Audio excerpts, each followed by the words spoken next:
এখনো প্রস্তুত নয়। যে পরিণাম আমরা পেতে চাই তার জন্য শীঘ্রই কিছু করতে হবে। সতী খুব শীঘ্রই তার সাধনা আরম্ভ করবে না?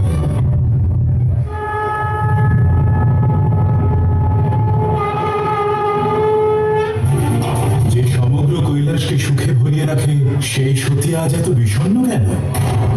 সতীর নয়, এ একজন কন্যার দুঃখ। পিতাশ্রী এমন কি করে করতে পারেন দেব? এত বড় যজ্ঞের আয়োজন করেছেন, রাজ্যের সকলকে আমন্ত্রণ জানিয়েছেন, আর নিজের কন্যার কথা একবারও মনে পড়ল না। যে বন্ধন ছিন্ন করেছ তার জন্য এত দুঃখ কেন?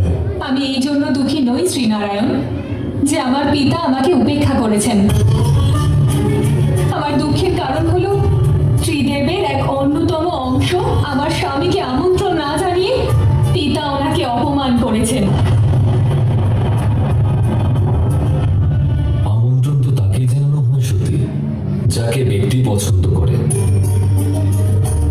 প্রজাপতি দক্ষ যখন আমায় পছন্দ করেন না, তখন আমার অপমান কিসের? কিন্তু এ তো আমার অপমান দেব। আমি ওনার কন্যা, ওনার রক্ত, আর আপনি আমার স্বামী। ওনাকে যেমন পিতা বলে গ্রহণ করেছি, ওনারও আপনাকে আমার স্বামী হিসেবে গ্রহণ করতে হবে। আর উনি যদি তা না করেন তাহলে ওনাকে বাধ্য করবো আমি। চলুন মহাদেব, আমাদের সেই যজ্ঞে যেতেই হবে। তুমি তোমার পিতার সহিত সাক্ষাৎ করতে চাও, কিন্তু এই যজ্ঞ প্রজাপতি দক্ষ করছে। বিনা নিমন্ত্রণে কোথাও যাওয়া তোমাকে শোভা পায় না সতী। আপনি আমার সাথে থাকলে সমস্ত কিছু শুভদেব। একজন কন্যার তার পিতার গৃহে যাওয়ার জন্য নিমন্ত্রণের কোনো প্রয়োজন নেই। তোমাকে আহ্বান না করা পর্যন্ত তোমার যাওয়া উচিত নয় সতী।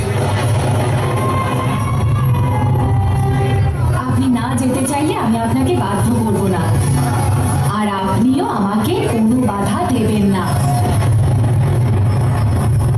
আমার দিব্যি রইল মহাদেব, না আপনি আমায় বাধা দেবেন আর না আপনি আমার কাছে আসবেন, ততক্ষণ যতক্ষণ না সত্যি নিজে আপনাকে ডাকছে।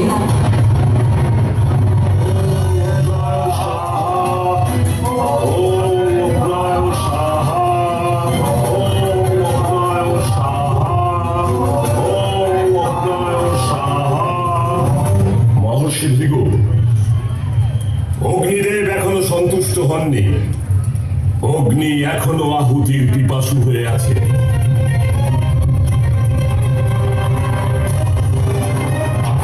যাই হোক না কেন,